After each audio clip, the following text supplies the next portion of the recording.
मोदी जी आज इन्हें छोटा भाई कह रहे हैं, कभी आसाराम को अपना बड़ा भाई भी बोलते थे, कभी राम रहीम को अपना बड़ा भाई भी बोलते थे। उनके आश्रम में जाकर वो कई बार उनके पैर भी छू चुके हैं और आज छू चुके हैं। आज उनकी स्थिति क्या है वो आप सब भी देख रहे हैं, और वो दिन दूर नहीं जिस दिन ये धीरेंद्र शास्त्री भी इसी तरह का मिलेगा, क्योंकि जब जब मोदी जी जिसके अरे सर, वो जमाने खपा रहे हैं अपने धर्म के लिए धीरेंद्र शास्त्री, आप भी उनकी यात्रा में शामिल हो जाइए। नहीं, जवानी खपा रहे हैं, लेकिन पर्दे के पीछे चल क्या रहा है? उन्हें जरूरत क्या हो रही है? उनके तो खूब बढ़िया अपने माल मलाई माल रहे हैं, एक एक कथा का कई करोड़ रुपए ले रहे हैं। उन्हें हिंदुओं को नहीं, हिंदुओं को मजबूत करने वाले कौन है? लाए ना सरकार इस बिल को लेके आए। हिंदू राष्ट्र घोषित करना है तो ये संसद से पास होगा, संसद से ले आए सरकार। धीरेंद्र शास्त्री कौन होता है? ऐसी यात्रा तो कितनी बार आपने रथ यात्रा निकली, उससे कोई फर्क पड़ा? आप लेके आइए ना। बना था ना। नहीं, मैं एक मंदिर बना, मंदिर किसके लिए वो भी आप भी जान रहे हैं और हम भी जान रहे हैं।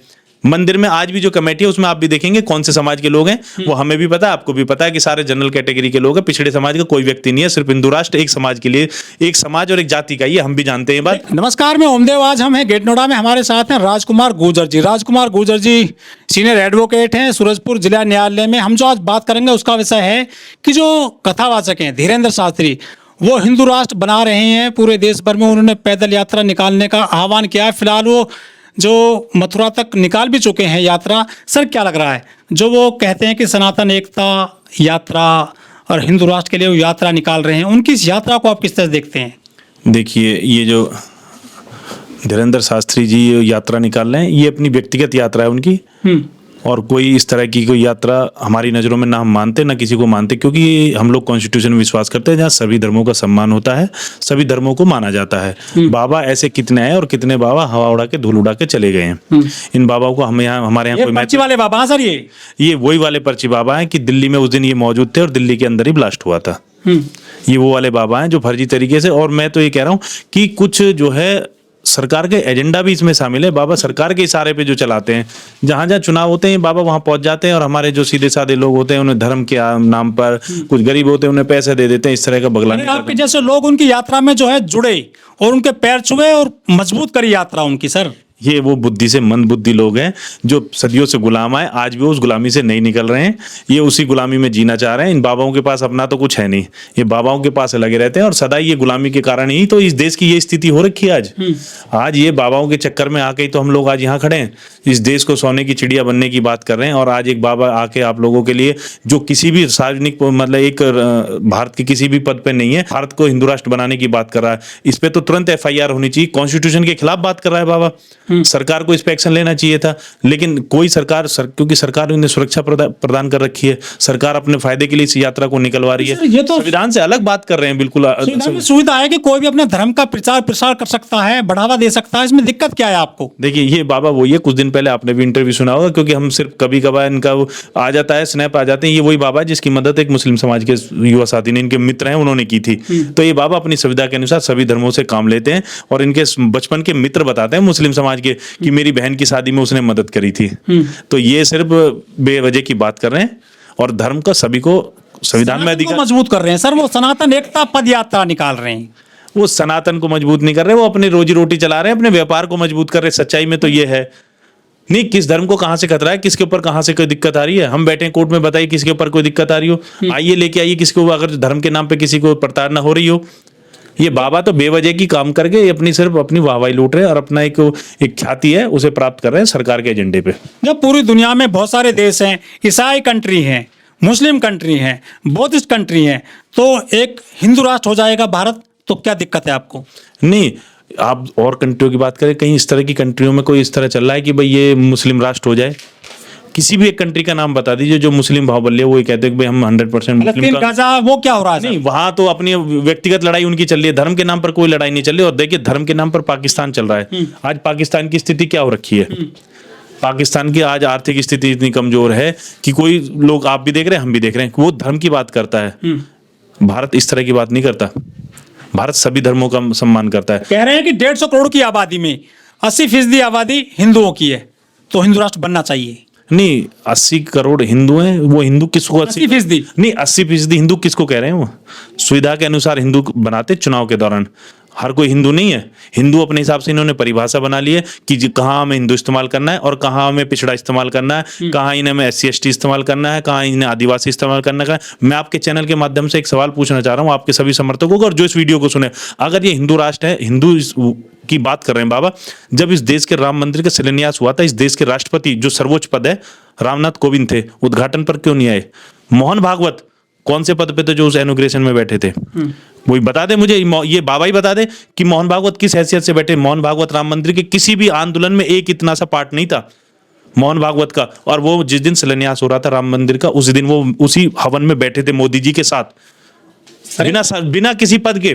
दुनिया का सबसे बड़ा संगठन है, राष्ट्रवादी संगठन है, RSS उसके चीफ हैं वो। नहीं, वो RSS के चीफ होंगे, RSS का कोई रजिस्टर्ड संगठन है और कोई सरकार का संवैधानिक पद हो या कोई एक संवैधानिक संगठन हो तो हमें बताएं। राष्ट्रपति या तो वो कहते हैं राष्ट्रपति से बड़े हैं, वो डिक्लेयर कर दें हमें स्वागत है, फिर हमें कोई दिक्कत नहीं है कि हम मान लेंगे, फिर हम मान लेंगे कि भाई सब, फिर तो सभी हिंदू हैं कि भाई वो हिंदू के रूप में बुलाए जा रहे हैं। ये बोलते हैं कि राष्ट्रपति कोई बड़ा पद नहीं हमारे यहाँ। मोहन भागवत भी वही मोहन भागवत है जो क्या नाम है कहते हैं कि मुस्लिमों के बिना हिंदू राष्ट्र कभी कंप्लीट नहीं हो सकता। वो भी राजनीति कर रहे हैं दबा के। वकील साहब, संविधान में कोई ऐसी सुविधा है कि हिंदू राष्ट्र बन जाएगा हमारा देश? नहीं, कॉन्स्टिट्यूशन में तो इस तरह की कोई व्यवस्था नहीं है कि किसी एक धर्म के लिए भारत की कल्पना करी जाएगी। यह सभी धर्मों का है। इस बाबा साहब ने सभी धर्मों के फूलों को लेके एक बड़ा सा अच्छा सा गुलदस्ता बनाया है जिसे लेके हम लंबे समय से आज यहाँ तक आए हैं। लेकिन कुछ जातिवादी मानसिकता के लोग हमेशा इस तरह के प्रोपेगेंडा चलाते हैं। आज राजनीति भी इसी केंद्र के इर्द गिर्द घूम रही है। देखिए, समाजवादी पार्टी, मैं राजनीति को इसमें ले आता हूँ, समाजवादी पार्टी एक अलग राजनीति का जातिकरण की राजनीति करती है और भारतीय जनता पार्टी एक जाति की अलग राजनीति करती है। और आप बसपा को देखेंगे, कभी किसी जातिवाद पे कोई घटना होती है, बहन जी इस तरह का कभी कोई ट्वीट नहीं करती कि वहां सिर्फ उसी जाति का नाम लेती हो। जो भी घटना होती है वो सर्व समाज के साथ होती है, वो किसी भी जाति का हो उस पर बहन जी संज्ञान लेती है, कभी जाति के नाम पर नहीं करती। अभी मीडिया में चल रहा था, वो दिल्ली में ब्लास्ट हुआ है, मुस्लिम जब तक था तो मीडिया ने उसे हाईलाइट किया, मीडिया ने उसे बड़े तरीके से चलाया। जहां ही एक हिंदू महिला का नाम आया सभी तरीके से वो गायब हो गया, एकदम मीडिया से वो गायब हो गया, ऊपर से वो कांड गायब हो गया, ना ही उस मीडिया में। और एक किसी गुप्ता जी का भी नाम आ रहा है कि ये भी इस घटना में शामिल थे। तो ये मानसिकता दिखाती है कि सिर्फ हमें एक जाति और कौम को टारगेट करना है, जो सरासर गलत है। अपराधी किसी भी जाति किसी धर्म का हो सकता है, वो अपराधी होता है। ऐसा नहीं है कि वो सिर्फ मुस्लिम है तो वो अपराधी है। धीरेन्द्र शास्त्री कह रहे हैं कि बाबा साहब तो अच्छा काम कर गए संविधान में, लेकिन ये जो बाद में डाला गया सेकुलर वर्ड संविधान में, इससे दिक्कत हो गई है। हिंदू राष्ट्र बन जाता नहीं तो इसको हटाना पड़ेगा सेकुलर वर्ड को।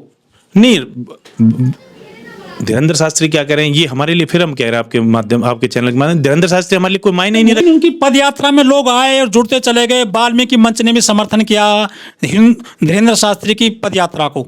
देखिए, ये फिर मैं आपके बता देता हूं, ये सिर्फ राजनीति के लिए, जो अपने ख्याति के लिए, अपनी ख्याति के लिए लोग इस मंच में बाबा को साधने की कोशिश कर रहे हैं। और जो भारतीय जनता पार्टी के जो इर्द गिर्द जो घूमना चमचागिरी कर रहे हैं वो लोग हैं। और फिर हम क्या करें, ऐसा नहीं है कि पूरी दुनिया जो भाजपा के साथ है, आज भाजपा के खिलाफ भी बहुत लोग हैं और हम इसका विरोध करते हैं और खंडन करते हैं कि हम हिंदू राष्ट्र के सख्त विरोधी हैं और सख्त खिलाफ है। ये देश सभी धर्मों का है, सभी जातियों का है। यदि हिंदू राष्ट्र बन जाएगा तो नाई, धोबी, गुर्जर, जाट, अहीर, चमार, पासी, खटीक, नोनिया, क्या इनको पुजारी बनाया जाएगा, शंकराचार्य बनाया जाएगा मंदिरों में? क्या कहना चाहोगे? नहीं, ये तो इनके गुरु जो धर्म गुरु हैं, हमारे यहाँ के चार धर्म गुरु, वो स्पष्ट कह चुके हैं कि ये तो एक जाति के लिए बना हुआ है, ऐसा कुछ नहीं। अभी आपने देखा होगा कुछ दिन पहले ये घटना हुई थी इटावा के अंदर, यादव समाज के एक जो कथावाचक थे उनके बाल उतारे गए, उन्हें एक महिला के मूत्र से उन्हें नहलाया गया और इस तरह की घटनाएं हुई हैं। ये हिंदू राष्ट्र की कल्पना नहीं है। आप, मैं कह रहा हूं, अभी अगर हिंदू राष्ट्र की बात करेंगे ना तो इस देश में जातिवाद का सबसे बड़ा जो बीजनाश हमारे देश में वो सबसे पहले उजागर हो जाएगा। जाति के नाम पर कत्लेआम मच जाएंगे हमारे देश में। अरे सर, मोहन यादव खाना खा रहे हैं उनके साथ में, सपोर्ट कर रहे हैं उनकी यात्रा को। नहीं, फिर आप राजनीतिक बात कर रहे हैं। नहीं, फिर आप राजनीतिक बात कर रहे हैं कि भाई वो राजनीति के लिए तो वोट, ये मैं क्या कह रहा हूं, अगर जो आज वोट का राइट नहीं होता ना तो कोई किसी के घर जाके वोट खाने की बात कर रहे हैं, वो आपके घर में घुसने तक की बात नहीं करते। ये मोहन यादव जी भी जो पिछड़ी जाति के हैं, आपने रामदेव के ऊपर एक चैनल नाटक बना था, उसमें वो भी दिखाया गया था कि उनके साथ, उनकी कास्ट के नाम पर जो उनके साथ जो उत्पीड़न हो रहा था ना, ये सब दिखता है।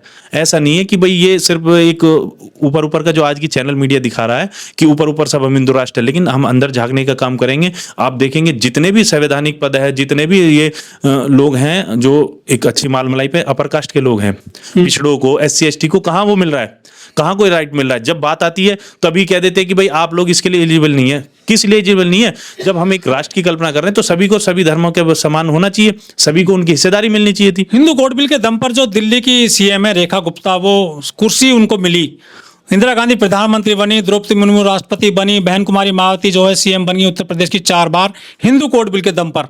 लेकिन जो रेखा गुप्ता है वो हिंदू राष्ट्र की वकालत करने पहुंच गई, उनकी यात्रा में शामिल हो गई थी रेखा गुप्ता भी।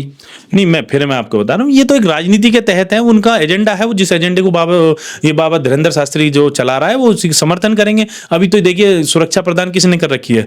हमारे यहाँ के सीएम साहब ने उन्हें सुरक्षा प्रदान कर रखी है, उन्हीं के तहत। तो पुलिस अधिकारी अनुज चौधरी वो वर्दी में उनका जो है अगुवाई कर रहे हैं एक धार्मिक कार्य में, क्या उनको ऐसा करना चाहिए जो ये अनुज चौधरी हैं डीएसपी? नहीं, ये डीएसपी जो है ये एक राजनीतिक व्यक्ति है, आप देख लेना। नहीं, मैं अभी ड्यूटी के दौरान अभी आप देख लेना, ऐसा वर्दी में बहुत से लोग, मैं क्या कह रहा हूँ, आज जिसकी सरकार की जितने भी लोग होते हैं उस सरकार के, पुलिस कानून नहीं पढ़ा उन्होंने, सरकार की आइडियोलॉजी को चलाने का उनका काम होता है। आज वो जो आप जिस बात कर रहे हैं अनुज चौधरी जी की, वो सरकार की नुमाइंदगी कर रहा है, उस सरकार का काम कर रहा है। जिस दिन आप भी देख लेना, आपके चैनल पे ये रिकॉर्ड रहेगा, जिस दिन भी ये पद से हटेगा ये राजनीति करेगा और चुनाव लड़ेगा।